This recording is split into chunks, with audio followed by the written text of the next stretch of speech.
You're listening to WCAT Radio, your home for authentic Catholic programming.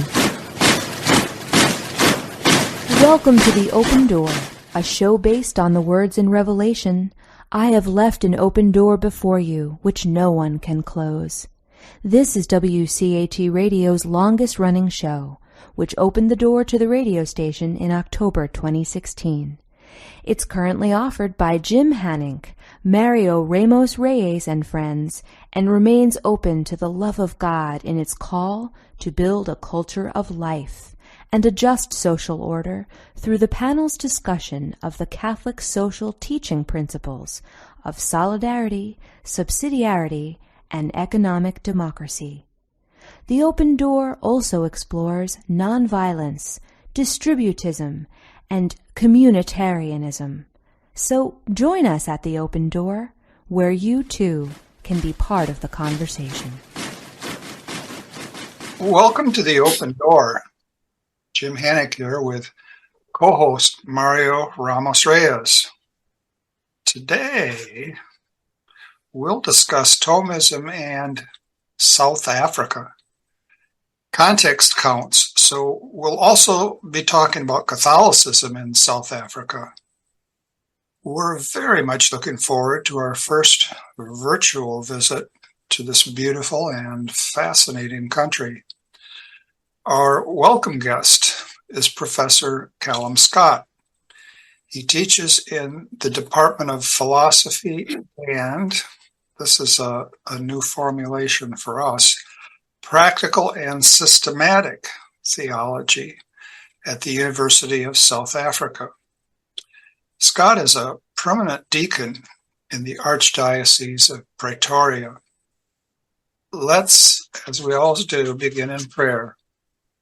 Come, Holy Spirit, fill the hearts of your faithful, and enkindle in them the fire of your love. Send forth your Spirit, and they shall be created, and you shall renew the face of the earth. O God, who has taught the hearts of the faithful by the light of the Holy Spirit, grant that by the gift of the same Spirit, we may always be truly wise and ever rejoice in his consolation. Through Christ our Lord. Amen. Professor Scott, Callum, if we may, could you please tell us a bit about yourself and your background? Thanks, James. If background is important and context is important, mine could probably fill a few books. I'm a first-generation South African. My parents came as immigrants to this country via long and winding paths. My mother from Scotland, through Zambia, Zimbabwe, Botswana, and eventually South Africa. And my dad was born in Kenya and lived between Kenya and the Seychelles and eventually came to South Africa. He was born of an English mother who was born in India and an Irish father, with his eldest sister born in Ireland, the next one born in England, and my dad in Kenya. So that's my family history. I was educated in Catholic schools and convent schools throughout my life, and so from the age of 4, and I was surrounded by Irish Dominican sisters who came in their numbers to this country from 1863. There are very few left now, as Ireland is kind of dried up from giving vocations to the world, but nevertheless they taught us, and I was probably in the last generation that would have had a good number of sisters teaching in schools. I am a permanent deacon of the Archdiocese of Pretoria, as you said. That also comes with a whole bunch of responsibilities. I'm responsible for the formation of candidates to the diaconate in our diocese, and do other things apart from working in the parish. We have just concluded a synod, which I think we'll talk about a little bit later. Was working on the team of that. And of course, I work as a philosopher. I am a married deacon, so I have a wife and 2 daughters, one of 3 and one of 6, which it's fairly unusual, I suppose, to be a relatively young permanent deacon with young children. Not that common throughout the world, but there you go. And yeah, I've been working in the University of South Africa since 2009. I began as a associate lecturer and now reached professor in that time. We are in the situation of being a merged department, in fact 3 departments merged together, I guess in cost-cutting measures. Principally, the philosophy used to be a department on its own, and systematic theology and theological ethics, as they call it, moral theology, used to be a department on its own, and practical theology, pastoral theology, was a department on its own. And the 3 were pushed together, so it became the Department of Philosophy, and then it should be practical and systematic theology, which might make a bit more sense. However, I'm only teaching philosophy currently in the university. And principally, as the next question says, philosophy of science, but also the history of Western philosophy to some postgrad students, and our postgrad philosophy of science course as well I teach. And I have a good number of masters and doctoral students as well who are doing various topics, but mostly relating to Thomism. But not only do I not see you wearing many hats, why, blimey, you're not wearing a hat at all. And you're what I would call a hybrid. Yeah. Well, we're going to ask Mario to funnel our discussion right into philosophy. Well, you said that you're a philosopher, but my question is, how did you decide to become a philosopher in this world? Where did you go wrong? By accident. There are no accidents. We don't believe in coincidences here. I'd hope you wouldn't be such Calvinists, but anyway. I started my studies almost straight out of school to be a psychologist. I wasn't sure if it would be counseling or clinical psychology, and I needed a second major, and I was discerning the priesthood at the same time. So I thought, well,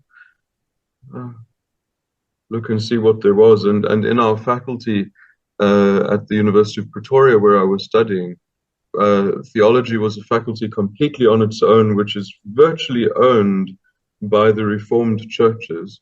So it was a little bit not where I really wanted to be. And but philosophy was philosophy, and pretty run-of-the-mill, postmodern, continental philosophy. I didn't really know that at the time, because I would have been too young to realize any difference. But anyway, I needed a second major to my psychology, so I decided to take philosophy. And then when I finished my bachelor's degree, we have here in South Africa what's called the honors degree, which would be the 4th year of the bachelor's degree, I guess, in the US, before you go on to the master's. And I was trying to figure out what did I want to specialize in? Did I want to carry on with psychology or philosophy? And I liked both, so I was a bit confused. And I was talking to a friend of mine who's dead now, an Irish Dominican sister who had taught me in school, and she had a sister in her community who was a clinical psychologist. And as we were passing this sister's office, she just said to me, "I think you'd rather teach than be like that."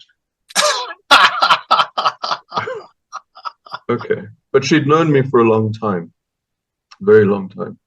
And so I thought about it and then decided that I actually was more interested in philosophy, and especially in areas of science linking to philosophy. So in that last year of my honors degree in philosophy, I was able to take a few courses in psychology, cognitive psychology, which I was interested in, but then also philosophy of mind, philosophy of science, formal logic, and these sorts of things, which helped me then to do a research paper in St. Thomas and cosmology. And I guess that the reason I chose St. Thomas was not because St. Thomas was particularly popular in the university where I was studying. In fact, the university was, at that moment, deeply Nietzschean, deeply postmodern, very averse, in fact, to any other tradition. So I think by virtue of the strength of that, I figured out what I didn't like and found out where I felt at home. And I was fortunate enough at that point to be allocated an advisor for my study, who was a Calvinist minister, a Reformed minister, but who also specialized in medieval philosophy, because his branch of Calvinism still valued philosophy, unlike many of the others in South Africa. So he had a good background, and he was open to me doing research on St. Thomas. And he was a philosopher of science. Well, he's retired now, but he's also a philosopher of science, and especially a lot of his works are centered on evolutionary theory. So now, why did I decide to become a philosopher? That's why I decided to study philosophy, I think. But I was always fascinated by big questions, posing questions, and I think I was fortunate in the sense that being taught by Dominican women, they were never afraid to encourage us to ask questions, never afraid to let us probe as teenagers, probe them for answers to questions, to big questions.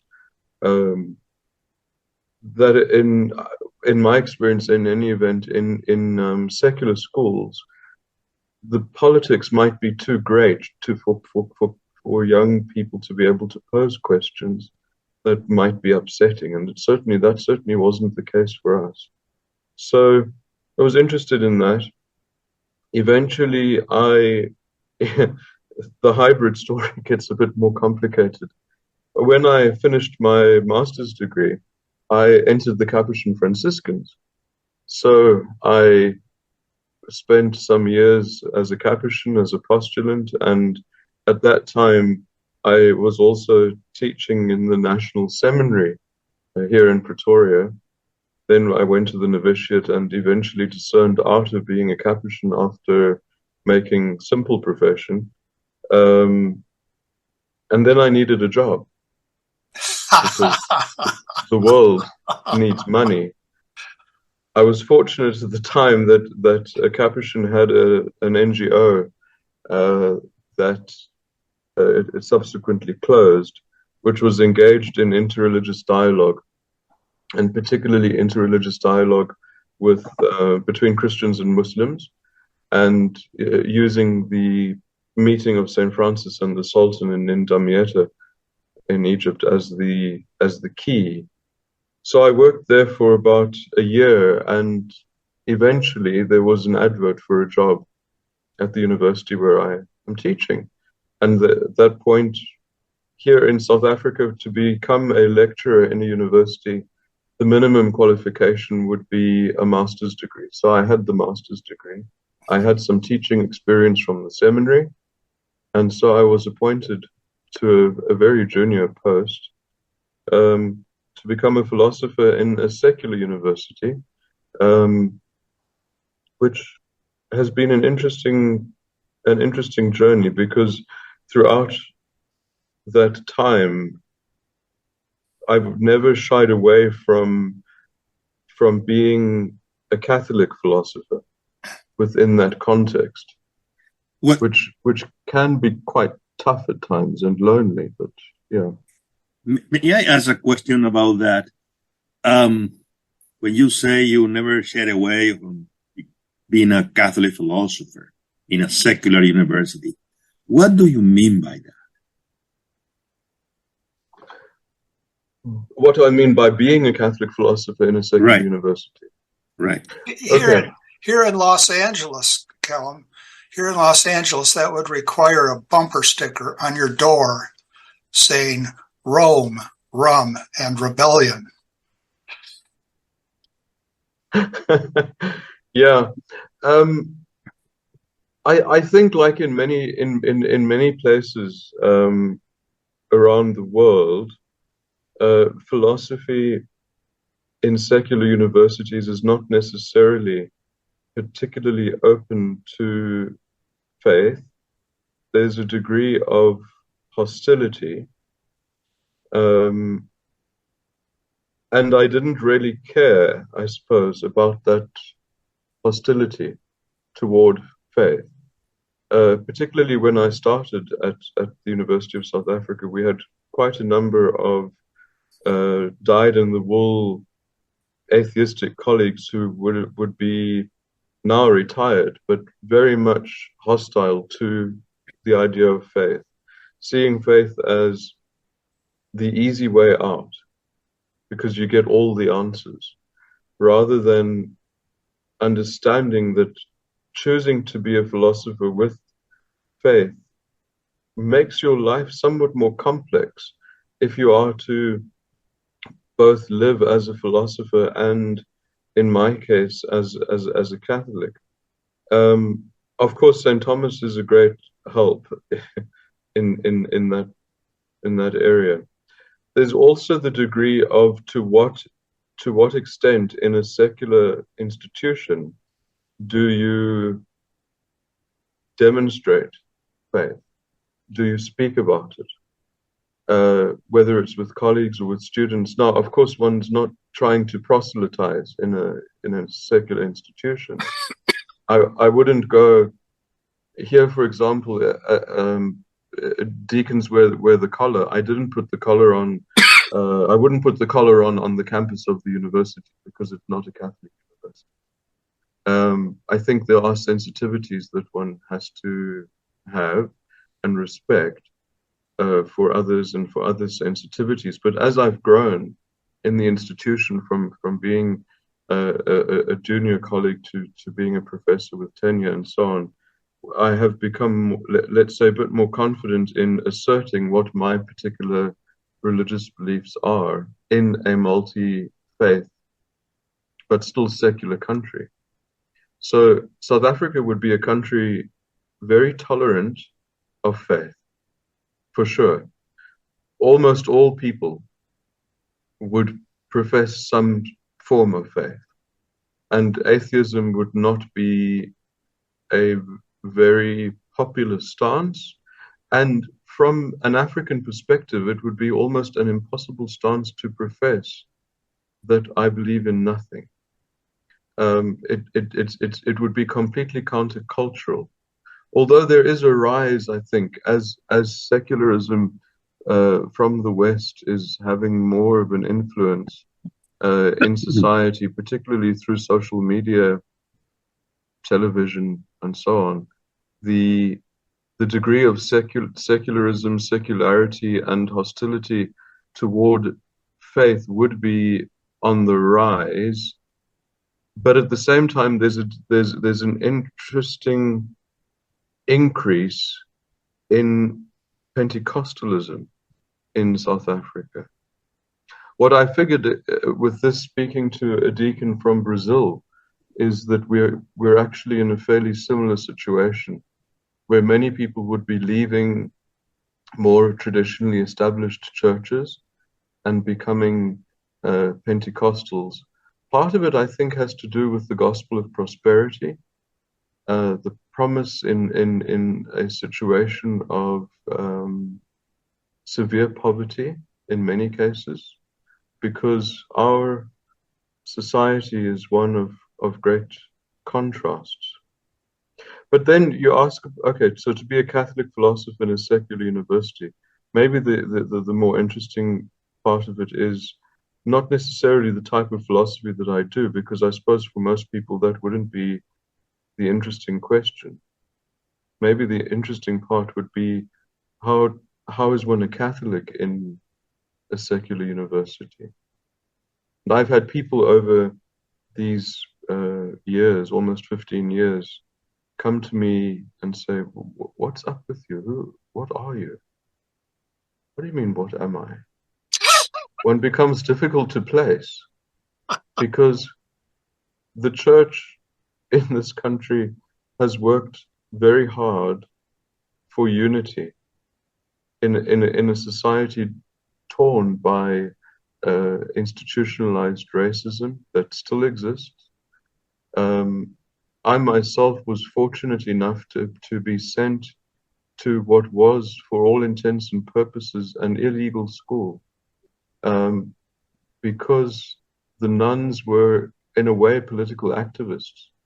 They made their schools multiracial when schools were divided. Whites went there, black people went there, those of mixed race had a different school system, those of Asian descent had a different school system. And the Catholic Church, and particularly the religious women, ran contra to that in opening their schools up to all races. And I was fortunate to have that kind of background. So to be a Catholic in a secular university has become, for me, almost to be a witness to the possibility of unity where there's division that is so deeply entrenched. People's mistrust and distrust still runs very deep, although we're almost 30 years past the first democratic elections, because it's fine and well to have democracy. It's fine and well to have a democratically elected president. But that's not going to resolve the fact that poverty and privilege do not disappear in that time. And sometimes the elite, I think, in countries like our own, are simply replaced. So there might be African people running the country, running business, but that doesn't filter down to the majority of people that we experience on the ground. As a deacon, then, with also this dual role as an academic and a deacon, the pastoral role would be seeing how people are, because the bulk of the Catholic Church in South Africa, we could say the Catholic Church in South Africa is an African church, which is good and beautiful. It's what it should be. But that also means we have to offer challenge to society, to the norms, against the norms of the institutions where racism would still be deeply embedded, or the inverse, where racism has somehow become reversed. So it isn't just between white and black. The feeling could be black to white as well, because of the injustices of the past. And the real sense of deprivation, the real sense of struggle that the majority of people in our country would experience. And in this way, I think a country like Brazil would be very similar to our own, where we have a ruling elite and a bulk of people who are seriously struggling economically, where education is a huge privilege, and where university education too is something that only very few manage to reach. But in another sense, and this also speaks to my own Catholicity within, and my sense of social justice, which I think is rooted in Catholic social teaching. I teach in a distance learning university, and it's next year, I think it's next year, or the year after, it will celebrate its 150th anniversary. Was a university by correspondence before. And obviously, since the internet came in, it's no more by post, but through ICTs. We teach 400,000 students in our university, which is huge. Gosh. So that means we are providing for 400,000 people possibilities to education that they might not have in other universities because the cost is lower for them. And indeed, in philosophy, we teach something in the region of between 13 and, depending on the year, between 13 and 17, 18,000 students per year. We're exposing them to philosophy, which is fairly unusual. But yeah, so I think for That's me, just extraordinary, just extraordinary. You've taught us all sorts of things already in just a few minutes. You know, my area of specialization is stray thoughts, and I've had 4 or 5 that do connect with this extraordinary story, true story you're telling us. One is, there's a young woman named Rebecca Ginsburg, who we've had on our program a couple of times, and who worked in South Africa. She's of a mixed race background, and she came to South Africa from Los Angeles, and she has subsequently written a book on the role of architecture during apartheid. And one of the themes she has is the front house and the back house, the front house and the back house. And now she's very much engaged in prison reform in the United States, and that's a reform we could certainly use. That's one stray thought. So we're not totally ignorant about South Africa, but she has returned to the United States. Another question I'd like to raise about your own background as a grad student and perhaps as a young professor, and even now. You mentioned Calvinism in passing, and who among us in the United States could not think of Alvin Plantinga, a premier Calvinist, one of the greatest Christian philosophers who makes no bones about his Christianity. And, of course, some few of us, and note my last name is Dutch. I'm from Grand Rapids, and we have a bumper sticker in Grand Rapids that doesn't say Rome, Rum, and Rebellion. It says, if it ain't Dutch, it ain't much. I've been exposed to Cornelius Van Til. So I wonder if you ever ran across those two worthies, Plantinga and Van Til. And then the last thing I want to make, because contexts are so very, very different, a number of us here in the United States find a lot of tension being Catholic in Jesuit universities. So if you'd like to pick up any of those manifestly loose threads, I'd be very interested. The difficulty of being a Catholic in a Jesuit university, I'm assuming. Yes, that's one loose thread, although it threatens to strangle a good many people. And then the currents with Calvinism, in the United States, Cornelius Van Til one, Alvin Plantinga another. Some might say the Dominican order.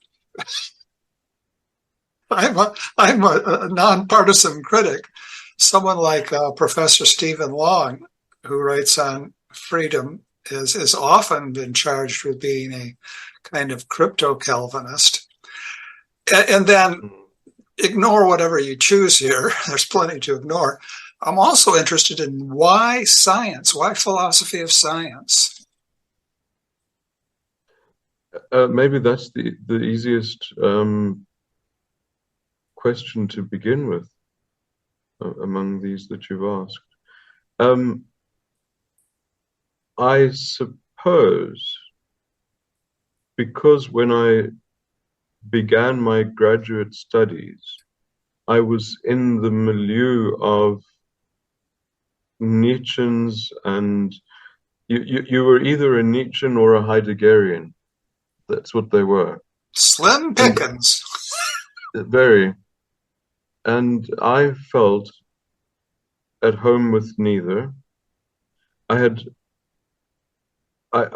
guess from schooling, I once described to a Calvinist Thomist here, who wrote, an Afrikaans man, a former colleague, he's retired now. He wrote a book on nihilism and St. Thomas as the answer to nihilism, and it's essentially an encounter between Nietzsche and St. Thomas, but it's written in Afrikaans, which doesn't help many people unless you have reading knowledge of Dutch. However,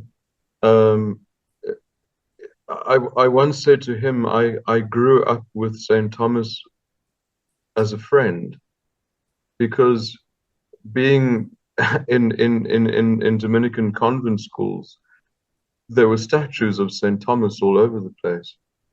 Well, St. Dominic too, but of course he'd be less popular. And hearing stories from the religious women about Thomas. So going through 3 or 4 years of secular philosophy, I was always looking for God. There was not a course taught on philosophy of religion. We were exposed to philosophy, a bit of ancient Greek philosophy, a bit of political philosophy here and there, but really focusing on philosophical hermeneutics, Nietzsche, Heidegger, Gadamer, and then Foucault and the rest. And I felt that I didn't find God much in what was being taught.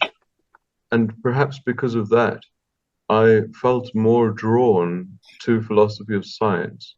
And in philosophy of science as an undergrad, we began to be exposed to different models of cosmology and questions like, why is there something rather than nothing, and basic metaphysics, which really sparked an interest for me. And in a way, you're limited. You're largely limited by those who are teaching you to what you become interested in. So somehow the interest in philosophy of science was a backdoor into big questions that had always been important for me. Why is there something rather than nothing? What is this issue about causality? Questions that I found in postmodernity, they simply were not asking. Bigger questions that were just being ignored. So I found solace in philosophy of science, and then in particular, I was fortunate to have lived with a Capuchin who had spent a good number of years in Berkeley, and he was I might be shot, I don't know. He was friends with Brian Swim and this passionist fellow, Thomas Berry. This idea of creation theology, and he taught science and religion for a time in Berkeley. I think it was at what is it, the GTU? Yes. Yeah. Graduate Theological Union. Yeah, he taught there for a bit and then came here. He was an Irish friar, and he had vast books on a vast collection of books on cosmology, the story of the universe. He would have known Father Coyle and Brother Consolmagno and these sorts of people. He had also been the Capuchin's head of justice, peace, and integrity of creation in Rome for about 7 years. So he had met quite a number of the Jesuits from the Vatican Observatory. And so through him, I got interested in cosmology. But that link then between cosmology and the big questions of metaphysics directed me into philosophy of science.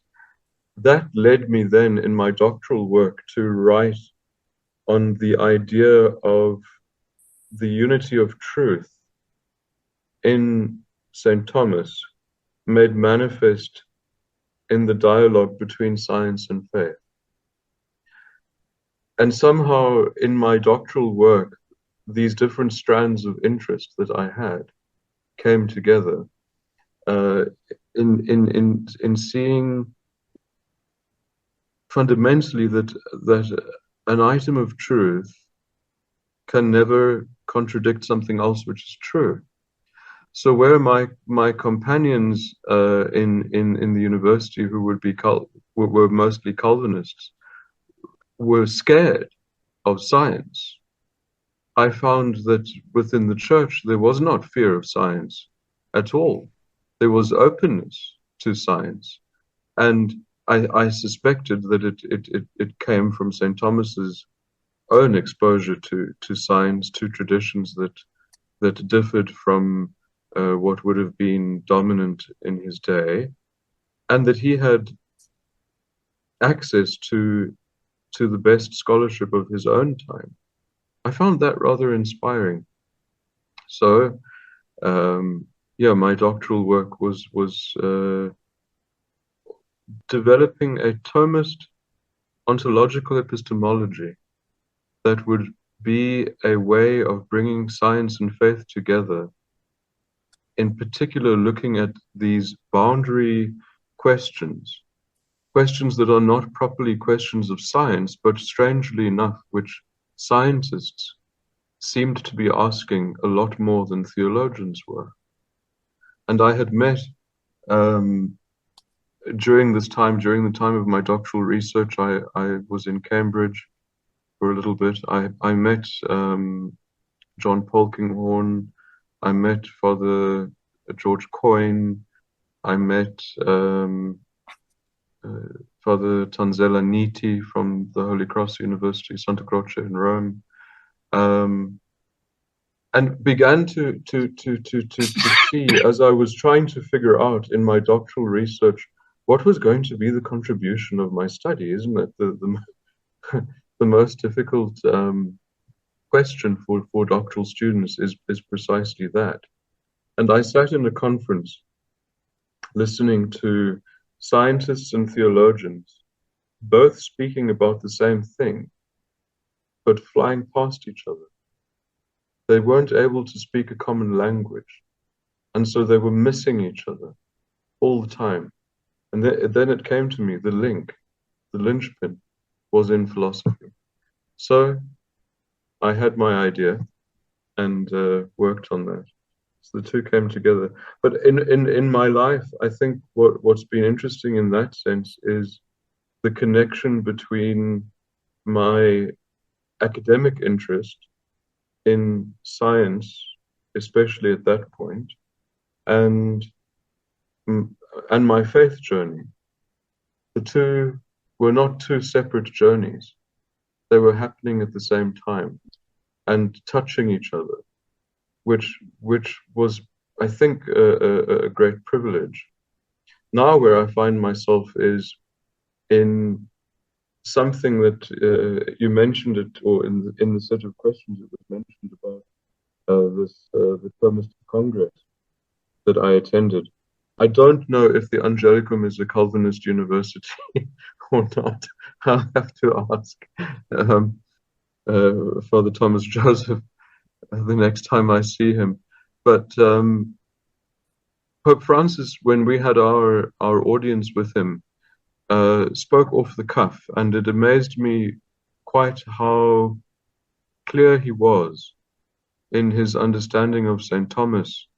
He put his speech aside and simply spoke. And one of the points that he said was, know Thomas as Thomas is, but make Thomas relevant to the world of today, to today's questions, to the context that you find yourself in. And engage with him with the problems of today's world. I had it here opened in front of me. He said to us, the Christian is not afraid to initiate a sincere, rational dialogue with the culture of their own time.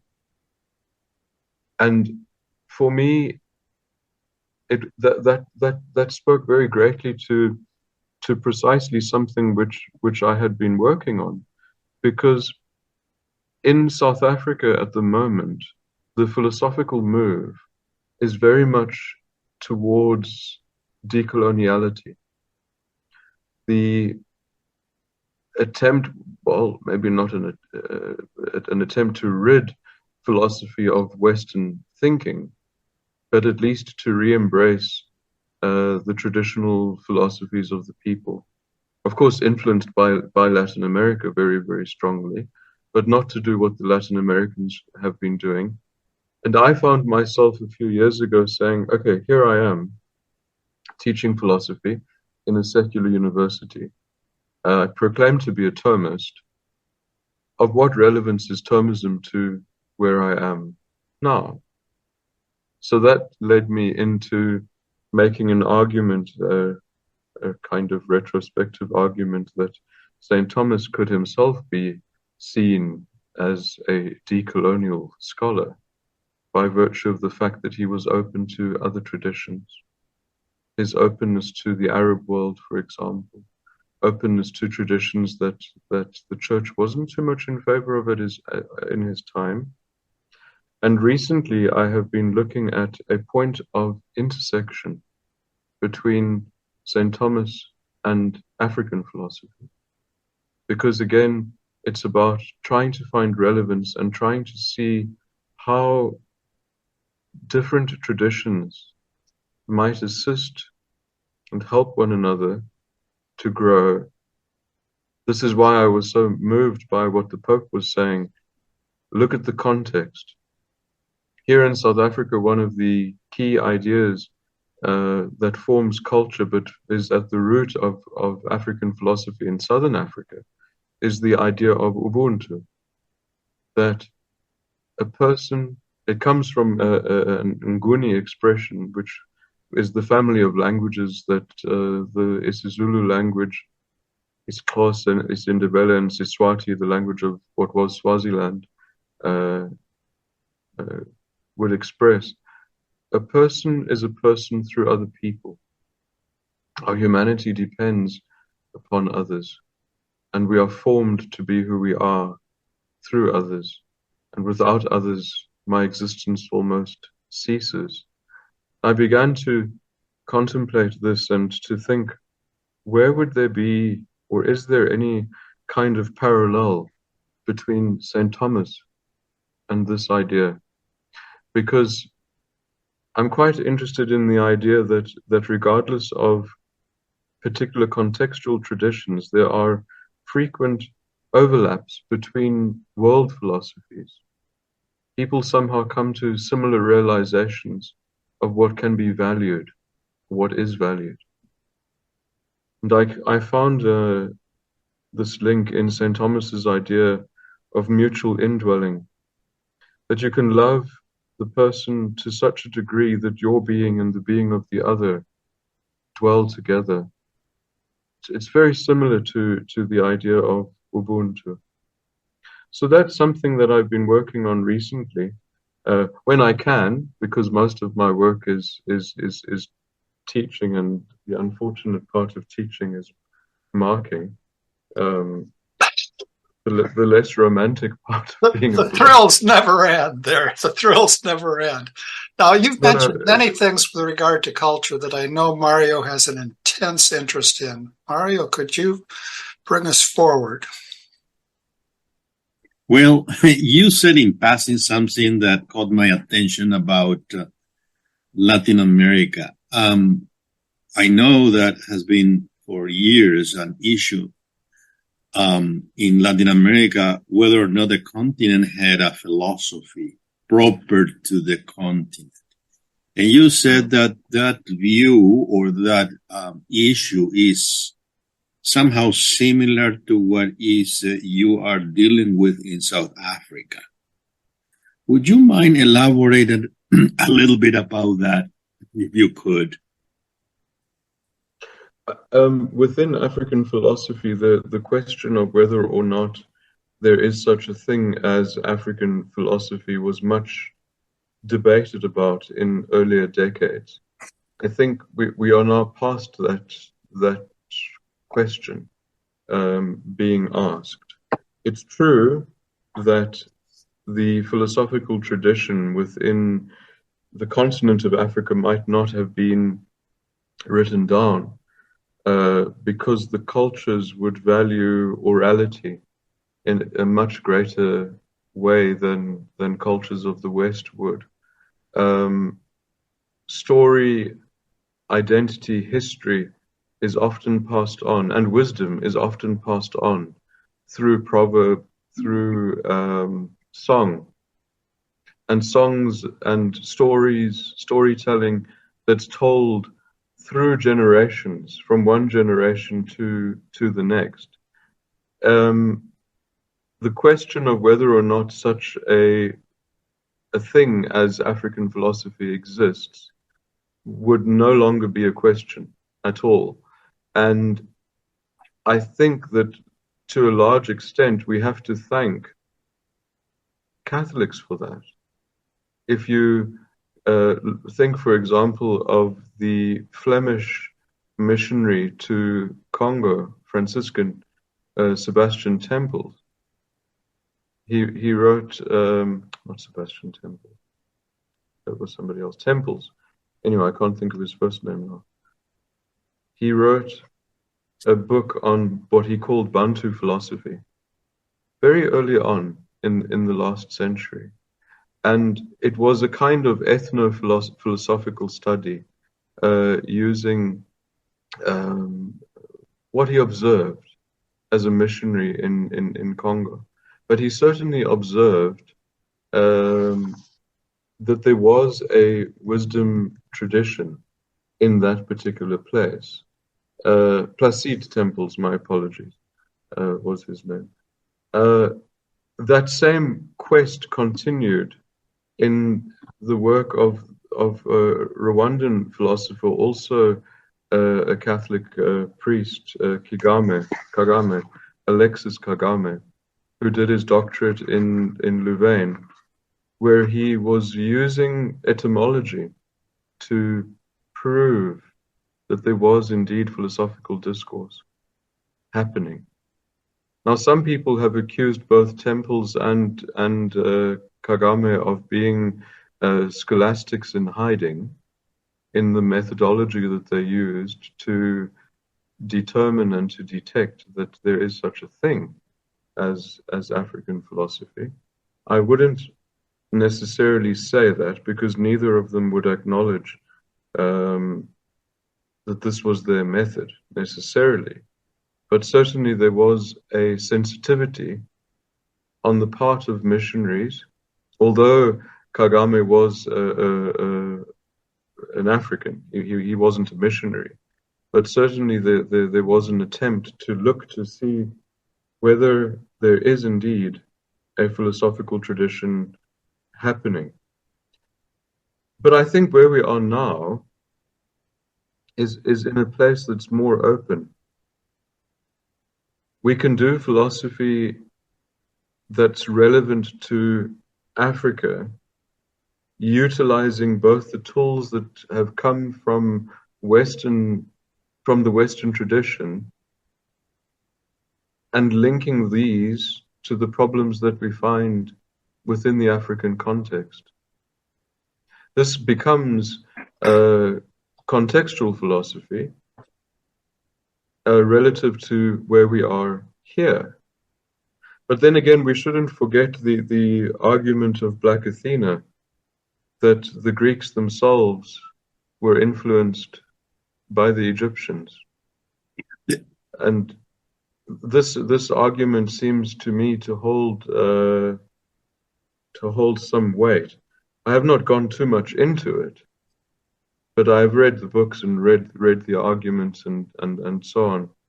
It seems there was an engagement between the Greeks and Egypt, and some sense of metaphysics, some sense of political system, some sense of logic, very much.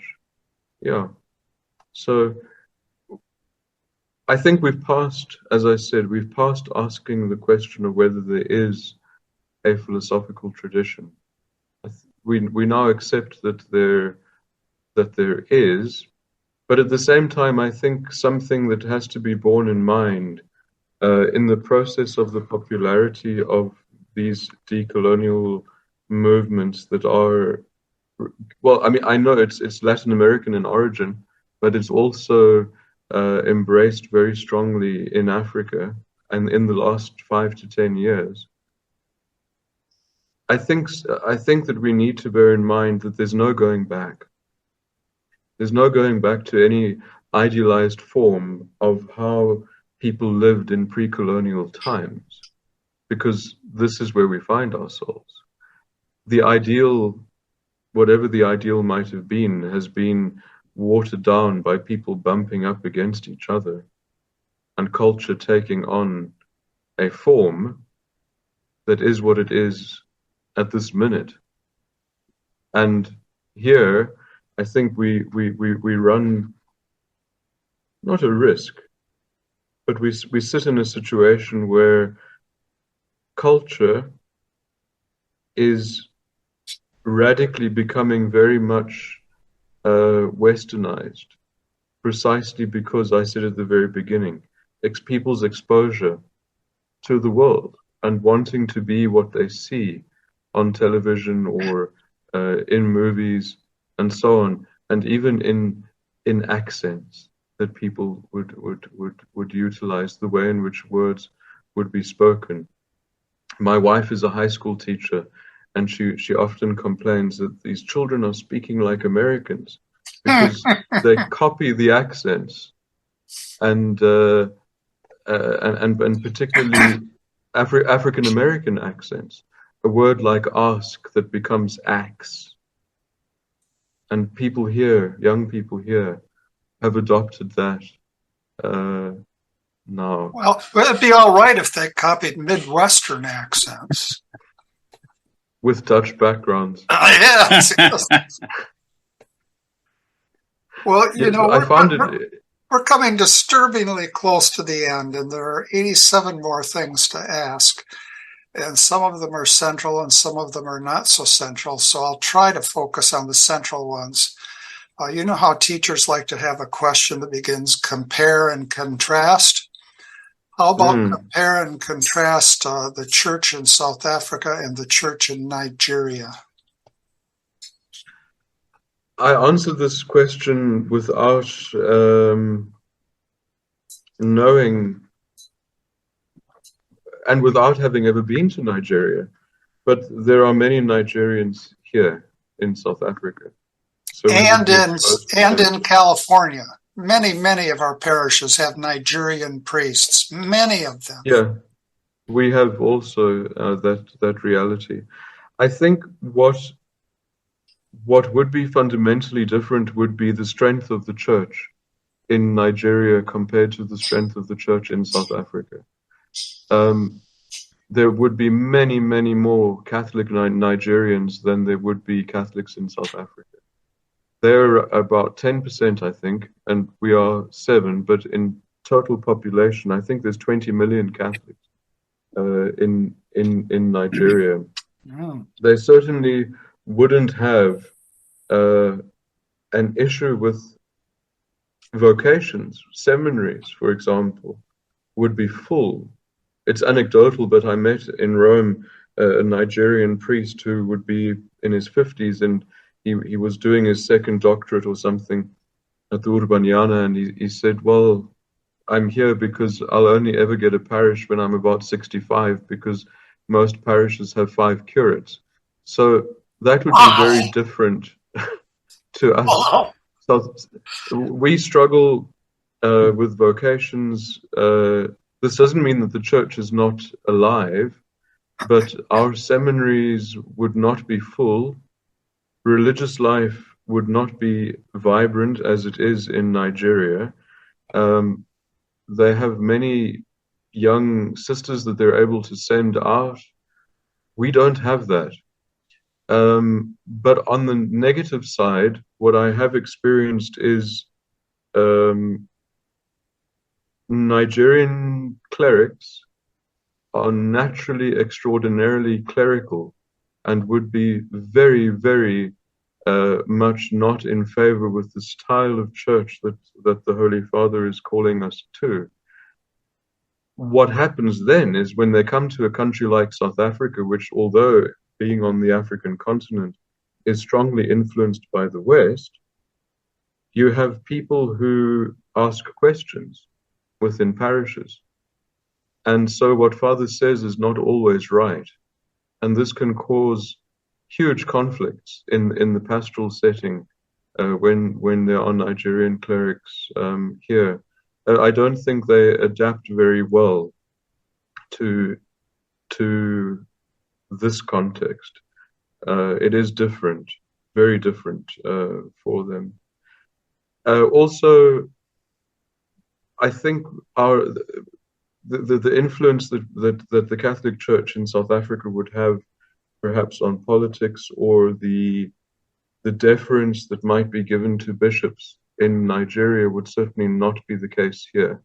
So if the Bishops' Conference here would issue a statement, as it does frequently on matters of social justice, my feeling is the government does not really take much notice of what the church has to say, because church is tolerated as a right, faith is a right, of course, but its place is not in relation to the state. I think in Nigeria it would not be like that.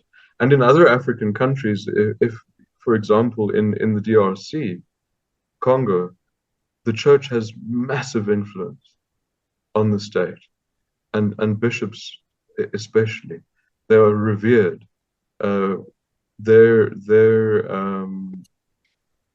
Their example, what they say, how they critique things, would be taken very, very seriously. Here, not so much. So we are in a very secularized country, and we do find that missionaries who come to South Africa, whether it's from India, we have many Indian priests here and women religious, or from Nigeria, from Kenya, and so on. I think they do struggle with the fact that in society, you're just not that important if you're a cleric. You're just somebody else. Get to the back of the line, because just because you're here and we are here doesn't mean you should be in front because you're a cleric. This sort of attitude, which might not be bad. Mario, first of all, technical question. Can you go 5 minutes longer? Okay. You know, students hate to miss your thoughts, but they might manage for 5 minutes. All right. You're up, sir. You're up. What do you think about what you've just been hearing? Are you talking to me? You betcha. Okay. Well,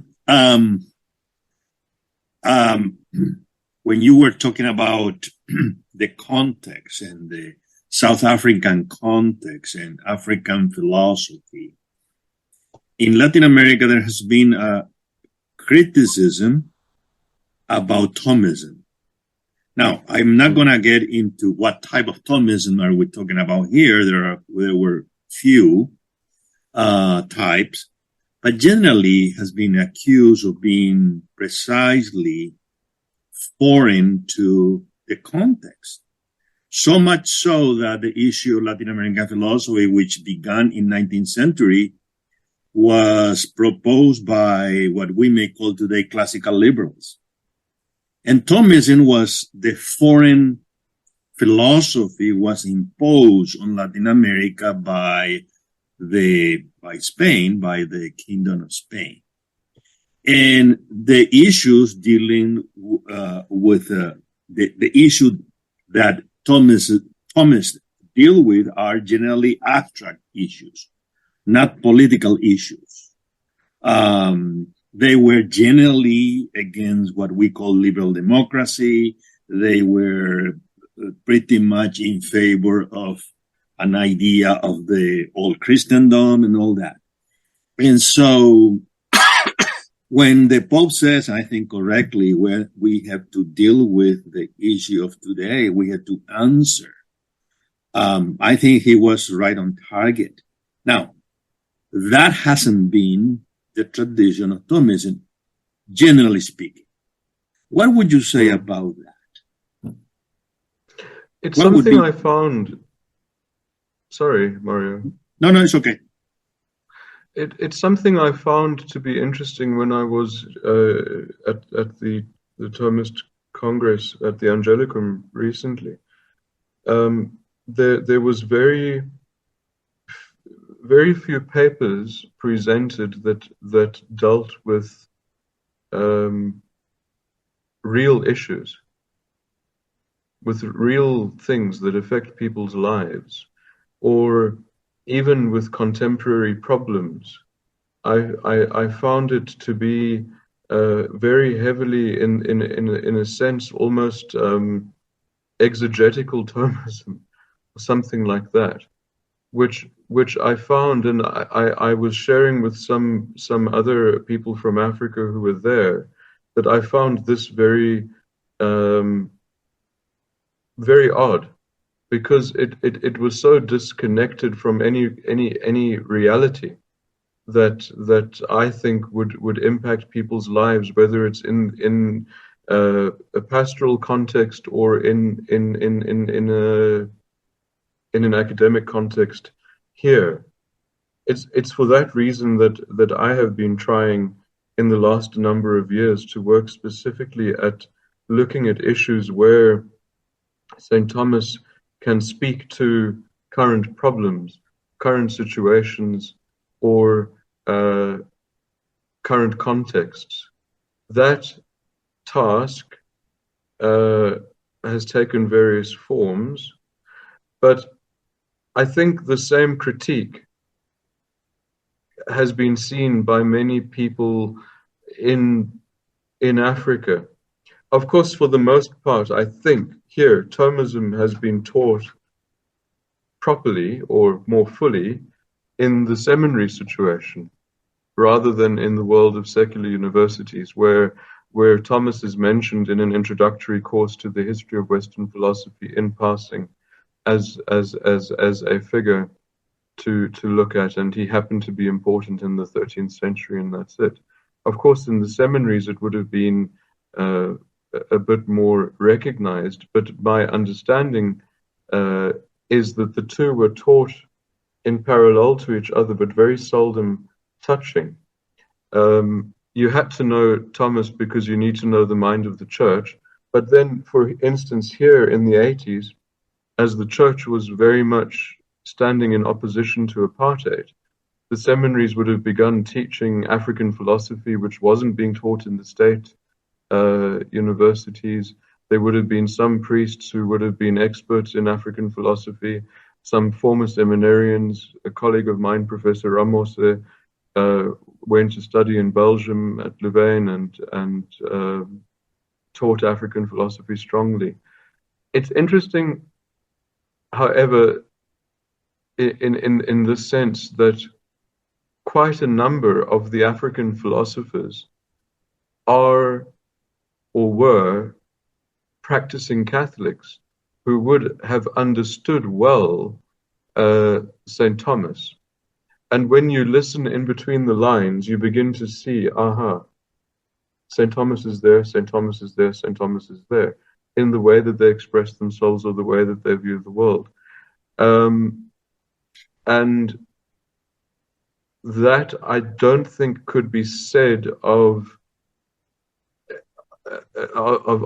Calvinists who would have perhaps become philosophers, that there would have been any link between their faith tradition and the work that they were doing. The church very definitely had to take a stand. One of the ways of doing that was through how it trained its clergy, so the openness. But indeed, the Thomism being taught, I don't think often linked to any reality, and probably doesn't at all. And maybe that's why, or any existential situation, and maybe that's why here in South Africa at the minute, we have myself working in Thomism. There's another fellow at Rhodes University in Grahamstown, and a Nigerian Kiltegan father who teaches in one of the seminaries. I think we would be the three who are active, and one retired philosopher who was a Dominican before.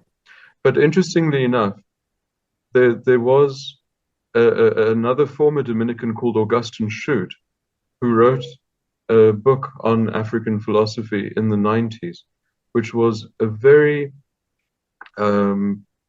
progressive book for its time, yet he was a Thomist writing on African philosophy.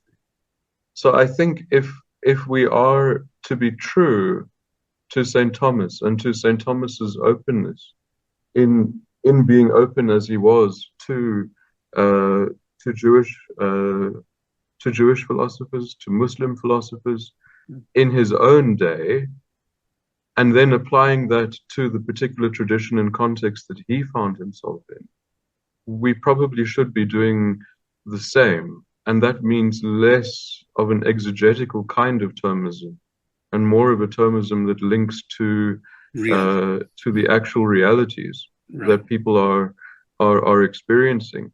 However, the problem might be, and here's where I often find myself asking, Thomas, although I don't think he's a typical Western philosopher in the sense that he predates categorization, and he was so open to receiving the philosophies of Averroes and Avicenna, Maimonides, and so on. He wasn't strictly Western at all. There's an openness to other traditions, and an openness to traditions that might have been able to respond to particular questions with greater thoroughness than what he was surrounded by. And it's impossible just to categorize him as Aristotelian.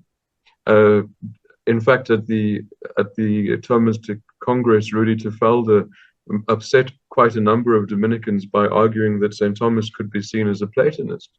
But, maybe he made the Augustinians happy. But I think looking at St. Thomas seriously, his own openness to other traditions challenges me in this context, not just to remain with him. He provides a method, and certainly from the perspective of faith provides a rigorous method of how to get to God, but how to do that within my particular situation, whether it be relating science to faith, or relating an aspect of St. Thomas's philosophical anthropology to a dimension of African philosophy's anthropology. Certainly what it speaks to is a wisdom that transcends culture and transcends particularity, but which is fundamentally human. I think that's the direction that philosophy should be going in, where we are able to recognize the true and the good and the beautiful across cultures, across traditions. World philosophy, perhaps this is the future of philosophy. But I think St. Thomas gives us a good foundation in doing that. What? Of course, I'm in substantial agreement with the positions that you present. At the same time, I'd like to close, as philosophy does, with some critical questions. Joseph Pieper points out, as have others, that Greek philosophy began in a kind of interrogation of the religious heritage of the Greeks, and that had there not been this theological context, that the Greek philosophers wouldn't have had anything to cut their teeth on, as it were. Now, application to African philosophy. We've heard many times the emphasis on community, on narrative, and we certainly have strains of that in contemporary American philosophy, very definitely so. But there is this critical question. Yes, you tell this story and you tell that story. To what extent are these stories true? That is, to what extent do these stories connect with the character of the human enterprise? It's not as if one can move from argument to story and somehow lift off into the land of complete agreement. That's not the case. There's going to be that critical element always, and that has to be something that philosophers don't try to pretend isn't part of their repertoire. And with regard to independent Thomists and their exegetical dimension and their practical dimension, though she's not oftentimes taken to be a Thomist, Elizabeth Anscombe drew heavily on Thomistic themes. She did really good work in the history of philosophy. Some of her last work was actually on St. Anselm. At the same time, no one could have more strongly engaged the culture in which she found herself. For example, she sharply opposed giving any kind of an honorary degree to Harry Truman, claiming literally that he was a mass murderer. And though it wasn't picked up in The Spectator or The Guardian, she was physically engaged in Operation Rescue, blocking the doors of abortion centers. And so I think that she's an extraordinary person for us to consider. And the last thought is, you mentioned the Holy Father and Father Thomas White. And, well, I wonder if someday the Holy Father won't bestow upon us an account of how Thomas wasn't a casuist, when in fact he clearly was a casuist in many, many areas, and we richly draw on the casuistry that the Holy Father seems to ex cuffo dismiss. Now, with regard to Thomas White, God love him. You know, he's a hillbilly Thomist, among other things. He's very engaged with the culture. However, as Rector Magnificus, he issued the strongest denunciation of the Russian attack on Ukraine, while completely ignoring in public, as does Francis, the blatant destruction of Uyghur culture in China. If we're going to be open to Muslims, we ought not to ignore this gross violation of human rights carried out by the Chinese regime in the land of the Uyghurs. I don't know the appropriate stan that it's in. I know it's not Uyghur stan. I've never heard that. So, as I warned you, we oftentimes end in a rant, and I'll be satisfied with your polite nod and smile, and we end at the end of the session always with what really matters. the gospel of our Lord and Savior Jesus Christ. And so today's gospel is as follows. Jesus said to the crowds, "Everything that the Father gives me will come to me, and I will not reject anyone who comes to me, because I came down from heaven not to do my own will, but the will of the one who sent me. And this is the will of the one who sent me, that I should not lose anything of what he gave me, but that I should raise it up on the last day.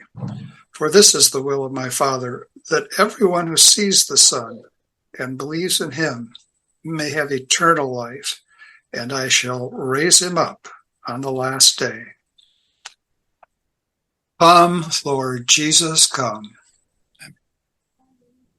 Thank you. Thank you so much. Thank you so much. We all need Mario's students have run out of the classroom. we need another encounter about Thomism and politics. Yes. Yes. We need that. Something to think about. Okay. Godspeed, good friend. Thank you so much. Take for your care, time. Professor. Hello, God's beloved. I'm Annabelle Mosley, author, professor of theology, and host of Then Sings My Soul and Destination Sainthood on WCAT Radio. I invite you to listen in and find inspiration along this sacred journey we're traveling together to make our lives a masterpiece and, with God's grace, become saints. Join me, Annabelle Mosley, for Then Sings My Soul and Destination Sainthood on WCAT Radio. God bless you. Remember, you're never alone. God is always with you.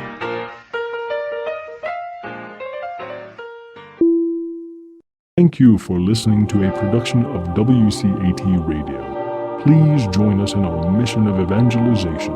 And don't forget, love lifts up when knowledge takes flight.